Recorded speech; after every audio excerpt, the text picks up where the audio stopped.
It was supposed to be the happiest day of Marian Brook's life, a day filled with flowers, champagne, and whispered congratulations. But in New York's high society, joy never comes without a price. The city's most powerful families are gathering under one gilded roof, not just to witness a wedding, but to watch a game of power unfold. Every glance, every smile, every hushed conversation hides a motive. And for Marian and Larry Russell, love is about to be tested in a way neither of them imagined. Because in this world, a wedding can be a battlefield, and not everyone wants to see the bride and groom walk away unscathed. The year is 1886, and New York is a city at its peak, glittering with opportunity yet bound by unshakable traditions. Mansions line Fifth Avenue like palaces, each one a symbol of its owner's wealth and influence. Inside these homes, the elite live lives of splendor, governed by a set of rules stricter than any law. Marriages aren't just unions of love, they're carefully calculated alliances, meant to strengthen family fortunes and secure social standing. Marian and Larry's love story has already defied convention, crossing the invisible lines that separate old money from new. Marian, the refined yet spirited niece of Agnes Van Rhijn, has chosen a man from the ambitious and unapologetically wealthy Russell family, a family that built its fortune in the railroads rather than inheriting it. Their romance has been watched, judged, and gossiped about from the moment it began. Now, the Russell mansion is being transformed into the grandest wedding venue the city has ever seen. Florists work through the night, filling the halls with rare blooms imported from Paris. Jewelers have delivered custom pieces worth more than most homes. And dressmakers whisper about Marian's gown, a creation so delicate and breathtaking, it could become the talk of the season.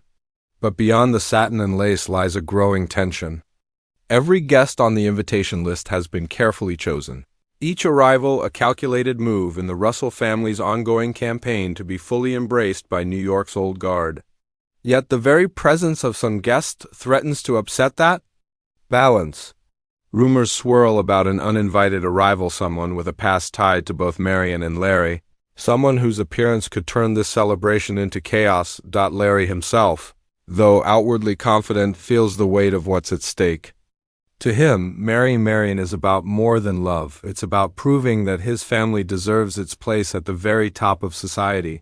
For Marian, the stakes are just as high. She's walking into a world where every misstep will be judged, where her every word will be weighed against the rigid expectations of her aunt and her peers. Even those who smile warmly at her now may be the first to spread whispers if the slightest hint of scandal arises. And in this city, scandal is currency. As the date draws closer, the wedding becomes more than just a social event. It's a spectacle, a test, and perhaps the final move in a long-standing rivalry between the Russells and the old families of New York.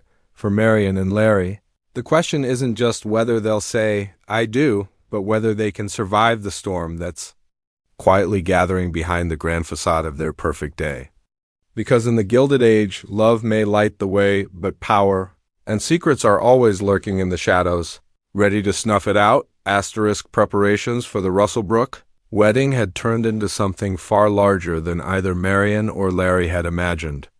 What began as a celebration of love was now a carefully choreographed performance designed to impress the city's most influential eyes. The Russell Mansion, already a monument to new money's grandeur, was being remade into a cathedral of opulence. Silk draperies in deep gold and cream cascaded from the ceilings, chandeliers sparkled with hundreds of freshly polished crystals, and an orchestra was set to play not from the corner of the room, but from an elevated platform designed to ensure every note floated above the chatter of the elite. This wasn't just a wedding, it was a declaration of power, a statement that the Russells could rival any old money family in scale, taste, and influence. Larry had always understood the game. He had watched his mother, Bertha, fight tooth and nail to secure their family's place among the city's highest ranks. Every invitation sent was a victory. Every handshake exchanged was a calculated move. But as the wedding grew closer, Larry began to feel the pressure in ways he hadn't anticipated. He wasn't just marrying Marian, he was carrying the weight of his family's ambition into a new era. Each choice, from the menu to the seating chart, became a subtle battle between appeasing his mother's vision and allowing Marian her own voice. Marian, for her part, tried to steer the focus back to love, but she knew that in this world, even love was part of the performance. The guest list was perhaps the most dangerous element of all.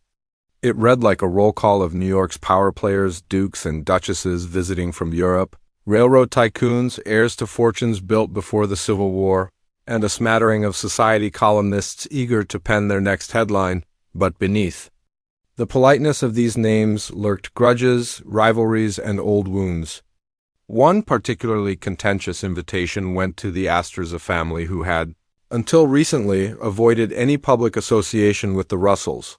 Their acceptance hinted at a possible truce, but whispers in drawing rooms suggested it might be a trap. Would they come bearing congratulations, or a carefully timed insult that would cut through the evening like glass? Even more troubling were the rumors of an uninvited guest, someone from Larry's past. No one knew for certain who they were, but stories varied from a disgruntled business partner to a former romantic entanglement determined to humiliate him. Bertha dismissed the gossip as beneath her attention, yet behind closed doors she ordered her staff to double their security and keep their eyes on the entrance. Marian, though outwardly calm, could feel the tension building. Every step toward the altar seemed to bring with it another piece of the puzzle, another sign that their wedding might not go as planned. Meanwhile, the city's newspapers treated the event as a royal coronation. Daily columns speculated about Marian's gown, the number of diamonds Bertha might wear, and whether Agnes Van Rhijn would make a speech. In the parlors of the Upper East Side, women sipped tea while debating whether this wedding would truly unite old money and new, or simply set the stage for a fresh round of society's endless tug-of-war. Marian's every move was analyzed: her visits to the dressmaker, her choice of flowers, even her decision to forego a tiara in favor of a simpler headpiece. Some saw her restraint as a sign of elegance. Others whispered that it was a mistake, a missed opportunity to cement her status. And yet, in the midst of all the noise, Marian and Larry stole moments together when they could: quiet walks in the garden, whispered conversations in the library, stolen glances that reminded them why they had come this far. But even those moments carried the unspoken knowledge that their love story had become more than their own. It belonged now to the city, to the press, and to the restless eyes of those who thrived on the possibility of scandal. Each detail, each rumor, and each carefully planned moment was one step closer to the day that would define not only their future, but the balance of power in the Gilded Age's glittering, ruthless world. The morning of the wedding broke with a kind of golden light that seemed almost scripted, as if the city itself had agreed to play its part in the spectacle. Carriages lined the street outside the Russell mansion, their polished wheels catching the sun, while footmen in immaculate livery stood ready to assist the flood of guests. Inside, the air was alive with motion maids darting through hallways, carrying last-minute alterations, florists arranging towering displays of lilac and roses, and the faint strains of the orchestra warming up, drifting through the marble corridors. From the outside, it was perfection. But perfection in New York's high society is often just a veneer, and beneath it, trouble had already begun to stir. Marian's bridal suite was a whirlwind of silk, lace, and whispered advice. Her gown, an ivory creation embroidered with silver thread, hung by the window like a vision, its delicate beadwork catching the light. But even as her ladies-in-waiting fussed over the final touches, Marian felt a shadow creeping over the day. Her maid, normally composed, dropped a hairpin and muttered under her breath. A courier had arrived earlier with an envelope addressed to Marian in handwriting she didn't recognize. It now sat unopened on her vanity, a silent question. She didn't dare answer. There was no time, and yet its presence gnawed at her as if it might hold the key to the unease settling in her chest. Downstairs, Larry was moving through a different kind of chaos. The Russell patriarch George had been cornered in the study by a rival industrialist who had chosen this of all mornings to discuss a rumored railroad merger. Bertha, regal in a gown of deep emerald velvet, was orchestrating the event like a general commanding an army. She swept through the grand hall, issuing precise orders to staff while ensuring every guest was greeted with the exact balance of warmth and authority. Yet even she couldn't entirely conceal her irritation when she learned that Mrs. Astor had arrived without sending her carriage ahead. An intentional breach of etiquette that suggested something more than mere forgetfulness. As the guests began to gather, the atmosphere shifted. Conversations, though polite on the surface, carried a certain sharpened edge. A Vanderbilt cousin was seen speaking in hushed tones to a well-known gossip columnist. Two European dignitaries cast disapproving glances toward the Russell family portraits, as if silently questioning whether such new-money grandeur could ever rival old-world tradition. The clinking of champagne glasses couldn't drown out the feeling that everyone was waiting not just for the ceremony, but for something to happen. The first true crack appeared when word spread that an uninvited figure had been spotted lingering near the entrance. The description varied. Some claimed it was a dark-haired woman in a blue gown. Others insisted it was a gentleman in a worn but well-tailored suit. Whoever it was, their presence sent a ripple through the crowd.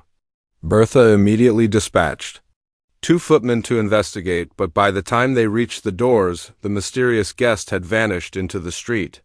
The incident was quickly smoothed over, yet whispers traveled fast, weaving themselves into every corner of the gathering. Meanwhile, in her dressing room, Marian caught her reflection and tried to steady herself.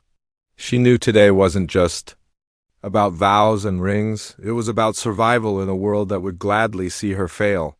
She could hear the orchestra shifting into the first notes of the prelude, the music drifting upward as if beckoning her toward her fate. Somewhere in the house, the letter still lay unopened, its weight a constant reminder that love stories in this city rarely end without complication. As the ceremony approached, the corridors of the Russell mansion became a river of silk gowns and black tailcoats of glittering jewels and watchful eyes. Every step Marian took toward the grand staircase felt heavier, not because of her gown, but because of the hundreds of expectations pressing down on her. She was moments away from stepping into the most important role of her life, not just as a wife, but as a symbol, a bridge between two worlds that had never truly wanted to meet. And somewhere among the gold and marble, a secret was waiting, ready to turn this perfect day into the scandal of the season. The grand doors of the Russell ballroom opened, and a hush swept over the crowd like a sudden tide pulling back from shore. Marian appeared at the top of the sweeping staircase, framed by the glittering chandeliers above and the sea of faces below. Every jewel seemed to catch the candlelight. Every gown shimmered in a haze of gold, but all eyes fixed on her. She descended. Slowly, her gown flowing behind her like a river of light, each step deliberate, each movement the very picture of composure. Yet beneath her serene smile, her heart beat faster than the orchestra's steady rhythm. She had promised herself she would not falter, not in front of them, not in front of a city. That would happily turn her wedding into a headline for all the wrong reasons. Larry stood at the altar, tall and confident, though a trace of tension lingered in his jaw. He watched her approach with a mix of pride and protectiveness, his gaze never leaving hers. The guests, seated in rows of velvet chairs, leaned ever so slightly forward as if they too were participants in the moment. The officiant cleared his throat, the music softened, and for a breathless instant the room felt suspended in time. But the Gilded Age was never kind to stillness, and that moment of perfection was shattered before the vows could begin. A voice rang out from the back of the hall, sharp enough to cut through the music. Gasps erupted as a figure emerged from the crowd, a woman in a sapphire gown, her face pale but determined. She held a folded piece of paper in her hand, and with each step forward, the tension in the room grew heavier. Larry's eyes flickered in recognition, and though he quickly masked it, Marian saw enough to know this was no stranger. The woman stopped midway down the aisle, her presence a direct violation of the rigid etiquette that governed events like this. "I have something the bride should know," she said, her voice steady despite the weight of every gaze in the room. The words landed like a spark in a dry forest. Whispers ignited instantly, some guests leaning toward each other in disbelief, others sitting frozen, afraid to miss a moment. Bertha Russell rose from her seat with a look that could shatter glass, but before she could intervene, the woman unfolded the paper. What followed was a murmur so low it was almost lost in the hum of the crowd accusations of a deal gone wrong, of Larry's name being tied to a business scandal that could ruin the Russell reputation. The woman claimed to have proof, documents showing Larry's signature on contracts that were less than honorable. Marian's grip on her bouquet tightened until the stems nearly snapped. She searched Larry's face for an answer, a denial, something to cling to, but the flicker of guilt in his eyes was enough to make the room spin. The officiant hesitated, unsure whether to proceed or call for order. George Russell moved swiftly toward the intruder, his voice low but his presence towering, while Bertha signaled for the orchestra to play louder in a futile attempt to drown the tension. Some guests rose from their seats, pretending to offer assistance but clearly eager to position themselves closer to the unfolding drama. Marian felt the air grow thick around her. The letter on her vanity, the one she had chosen not to open, flashed in her mind like a warning she had ignored. Was this woman connected to it? Was this moment inevitable from the start? The scandal, once only a shadow in the corners of her thoughts, now stood in the center of her wedding. Yet even as the chaos threatened to unravel the day, Marian took a step forward, her voice, clear and unwavering, cut through the noise. "If there is truth in what you say," she told the woman, "then let it be known. But this is not how my story ends." Her words silenced the room for just long enough that the woman faltered, unsure whether to press on or retreat. The ceremony resumed, but the perfection was gone. Every vow, every promise made beneath the chandeliers was now laced with the memory of that interruption. The guests would leave with more than images of Marian's gown. They would leave with a story, one that would travel across parlors, newspapers, and dinner tables for weeks to come. The wedding had not been ruined, but it had been marked, transformed, into a chapter of New York's endless saga of love and power. And as Marian and Larry exchanged rings, both knew that this was only the beginning. The real battle would come after the music faded and the doors closed, when the scandal would either fade quietly into gossip or explode into something that could shake the very foundations of their gilded world.